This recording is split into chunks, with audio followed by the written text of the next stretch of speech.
Hello and welcome to day 107 in the Not Alone Today chronological Bible reading plan. Today we are in 2 Samuel chapter 22 and chapter 23, as well as 1 Chronicles chapter 18 from verse 1 to 13. We're still in the English Standard Version, the ESV, for this week. Chapter 22. And David spoke to the Lord the words of this song on the day when the Lord delivered him from the hand of all his enemies and from the hand of Saul. He said, The Lord is my rock and my fortress and my deliverer, my God, my rock in whom I take refuge, my shield and the horn of my salvation, my stronghold and my refuge, my Savior. You save me from violence. I call upon the Lord who is worthy to be praised, and I am saved from my enemies.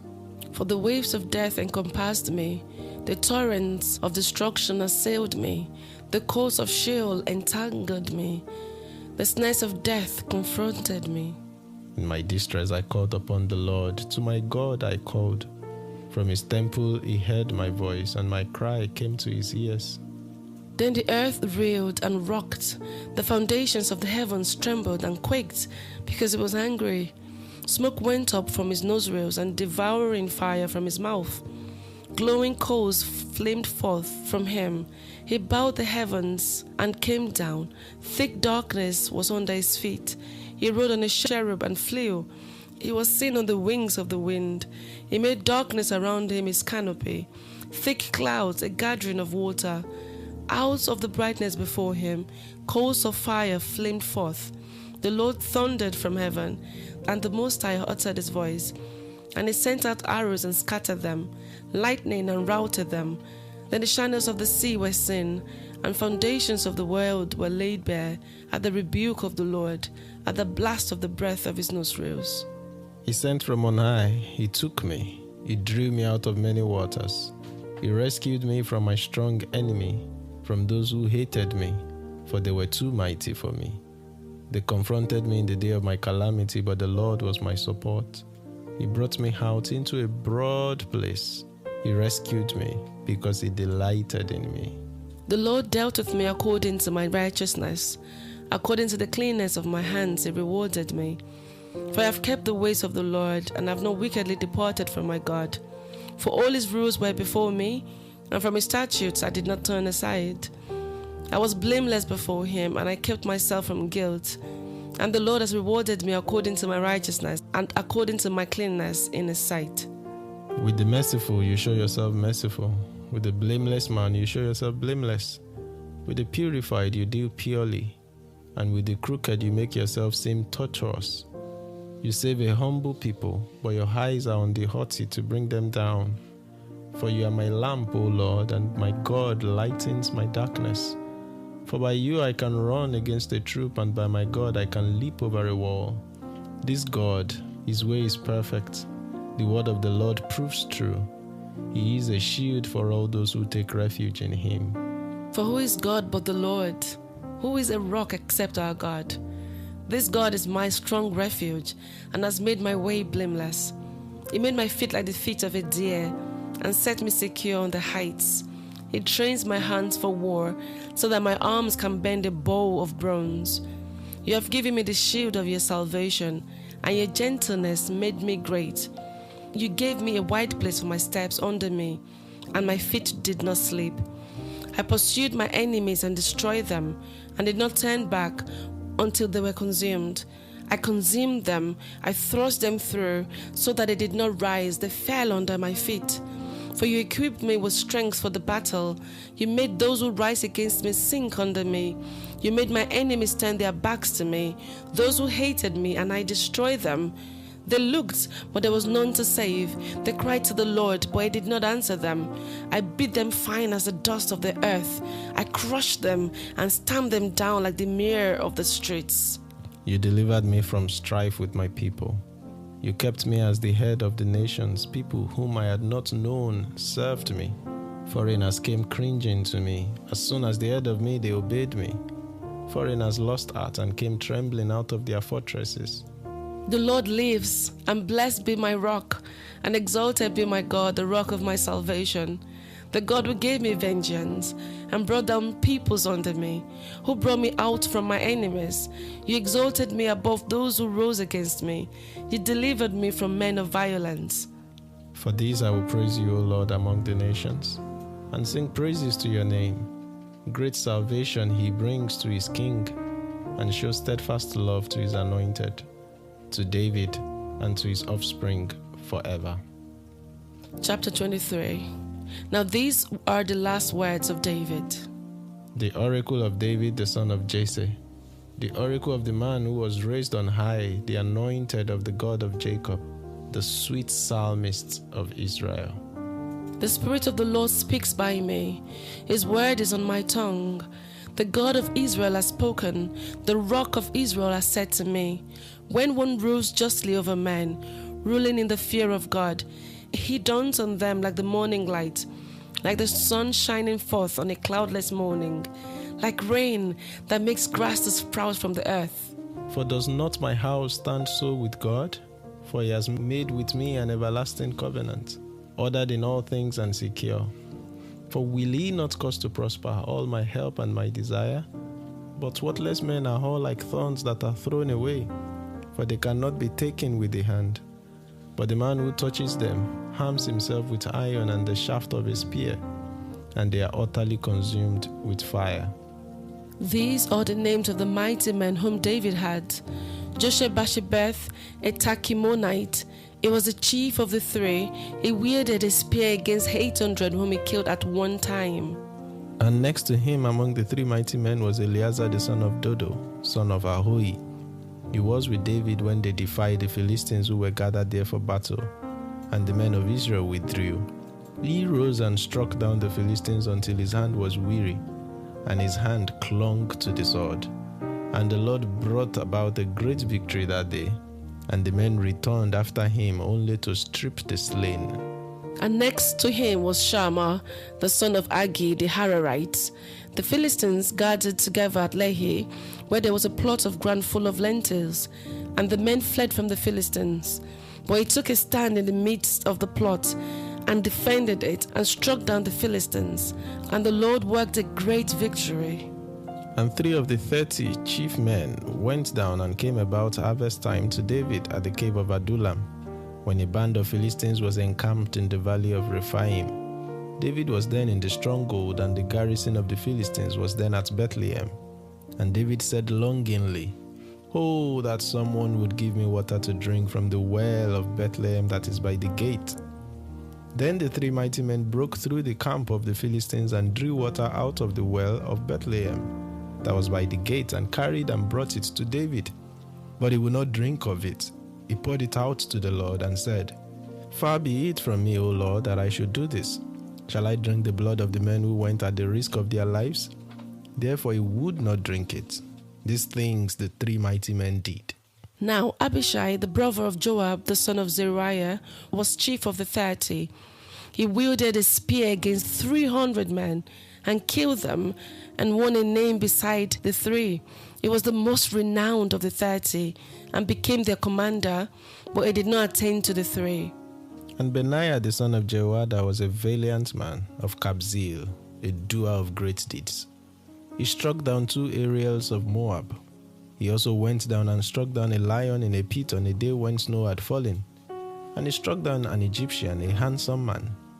The Egyptian had a spear in his hand, but Benaiah went down to him with a staff, and snatched the spear out of the Egyptian's hand, and killed him with his own spear. These things did Benaiah the son of Jehoiada, and won a name beside the 3 mighty men. He was renowned among the 30, but he did not attain to the 3. And David set him over his bodyguard. Asahel the brother of Joab was one of the 30. Elhanan the son of Dodo of Bethlehem, Shammah of Harod, Elika of Harod, Helez the Palitite, Ira the son of Ikesh of Tekoa, Abiezer of Hanathoth, Mebunai the Ushatite, Zalmon the Hahoite, Maharai of Netophah, Heleb the son of Baana of Netophah, Ittai the son of Ribai of Gibeah of the people of Benjamin, Benaiah of Pirathon, Idai of the brooks of Gash, Abialbon the Arbathite, Asmaveth of Bahurim, Eliab the Shalbonite, the sons of Jashen, Jonathan, Shammah the Hararite, Ahiam the son of Shara the Hararite, Eliphelet the son of Hahashbai of Maacah, Eliam the son of Ahitophel the Gilonite, Ezra of Carmel, Paarai the Harbite, Igal the son of Nathan of Zobah, Bani the Gadite, Zelek the Ammonite, Naharai of Beeroth, the armor-bearer of Joab the son of Zeruiah, Hira the Ithrite, Gareb the Hithrite, Uriah the Hittite, 37 in all. 1 Chronicles chapter 18, verses 1 to 13. After this, David defeated the Philistines and subdued them, and he took Gath and his villages out of the hand of the Philistines. And he defeated Moab, and the Moabites became servants to David and brought tribute. David also defeated Hadadezer, king of Zobah-Hamath, as he went to set up his monument at the river Euphrates. And David took from him 1,000 chariots, 7,000 horsemen, and 20,000 foot soldiers. And David hamstrung all the chariots' horses, but left enough for 100 chariots. And when the Syrians of Damascus came to help Hadadezer, king of Zobah, David struck down 22,000 men of the Syrians. Then David put garrisons in Syria of Damascus, and the Syrians became servants to David and brought tribute. And the Lord gave victory to David wherever he went. And David took the shields of gold that were carried by the servants of Hadadezer and brought them to Jerusalem. And from Tibhath and from Con, cities of Hadadezer, David took a large amount of bronze. With it, Solomon made the bronze sea and the pillars and the vessels of bronze.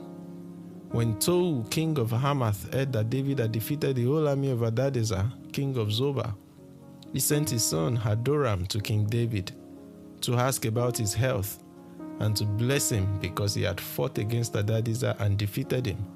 For Hadadezer had often been at war with Tou, and he sent all sorts of articles of gold, of silver, and of bronze. This also King David dedicated to the Lord, together with the silver and gold that he had carried off from all the nations, from Edom, Moab, the Ammonites, the Philistines, and Amalek. And Abishai, the son of Zeruiah, killed 18,000 Edomites in the valley of Salt. Then he put garrisons in Edom, and all the Edomites became David's servants. And the Lord gave victory to David wherever he went. This is the word of the Lord. Thanks be to God. Today we've read 3 chapters, or 2.5. We began at 2 Samuel 22. Chapter 22 was a song of deliverance. And it's very, very much similar to what we have read previously in Psalm 18. In fact, in some cases, word for word in comparison with that psalm. And then in chapter 23, we began to see the official last words of David. And then an account of David's mighty men, which again we had seen earlier on at the beginning of the record of the exploits of David in those days when he was being hunted by Saul across the wilderness. And then in 1 Chronicles chapter 18, which was the last part we read, verses 1 to 13, again we saw a familiar account of David's victories when he defeated his enemies, including Hadadezer, the king of Zobah, and then prompting Tou, the king of Hamath, to visit to acknowledge the exploits of David, because Hadadezer has also been a common enemy, even for them as well. The chapter ends by telling us that the Lord gave victory to David wherever he went. And that's the second time that phrase will come in that short excerpt from chapter 18 of 1 Chronicles. So let's go back to 2 Samuel 22. What stood out to you from that psalm-like poetry, the song of deliverance from David? It's just how very similar it is to Psalm 18, to be honest. When I was reading it, that's all I could remember. Yeah. And there was this ease it brought to my mind when I read the first few verses on the attribution to God. The Lord is my rock, my fortress, my deliverer. Yeah. And I remember that was part of what we spotlighted when we reflected on Psalm 18. I've always loved verse 30. In Psalm 18, I think it was around verse 28. For by you I can run against a troop, but by my God I can leap over a wall. Ever so true. Chapter 23, what stood out to you? Verse 4, where he said, He dawns on them like the morning light, like the sun shining forth on a cloudless morning, like rain that makes grass to sprout from the earth. That stood out to me. What about you? I just love that David was called the sweet psalmist of Israel in verse 1. It says these are the last words of David, and then it calls him the anointed of the God of Jacob, the sweet psalmist of Israel. And indeed, of course, David alone would write many of the psalms in the Psalter. Many of them were attributed to David. So yeah, he indeed is not just a king, and he's not just a shepherd. He's not just a musician. He's also a psalmist, and a sweet one at that. Yeah. And then in 1 Chronicles chapter 18, what stood out to me is the phrase that kept reoccurring, that the Lord gave victory to David wherever he went. Same thing for me. We found that in verse 6 and also in verse 13. Yeah. In this repeated phrase that the Lord gave victory to David wherever he went, it infers that even if we didn't hear him verbally consulting with God to say, is this what you want me to do? Somehow, whatever he does, God was in resonance with it. And then God gave him victory wherever he went. Or it could just be that God just gave him victory over the decisions he made. So when I saw these two phrases reoccurring in this chapter, it helped me tie together my questions on why did he not ask God about this? Why did he not ask God about it? Why did he not inquire like this? We had priests with him. Why didn't he use a priest? Because in most of his account that we've read, the priests did not function as much. We're just told who they are, Abiathar and Zadok, but their function was not as highlighted as, for example, in the time of Joshua or one of the judges or some of the judges. Yeah. I see. Part of that could also be the fact that right from the beginning, God made a covenant with him. And the covenant, the striking thing about the covenant God made with David is unconditional. It's not conditional on you do this and this and this, and then I will do that. It was almost just like God just delights in him. He's a man after God's heart. And part of that was said in for 2 Samuel 22 that we read. One of the verses I highlighted, which I didn't necessarily make a comment on before, was verse 20. It says, he rescued me because he delighted in me. It's not because I did anything special. It's not because I'm the most holy. It's not because I'm the most righteous. He brought me out into a broad place and rescued me simply because he delighted in me. And I think that factor is still very potent even for us today.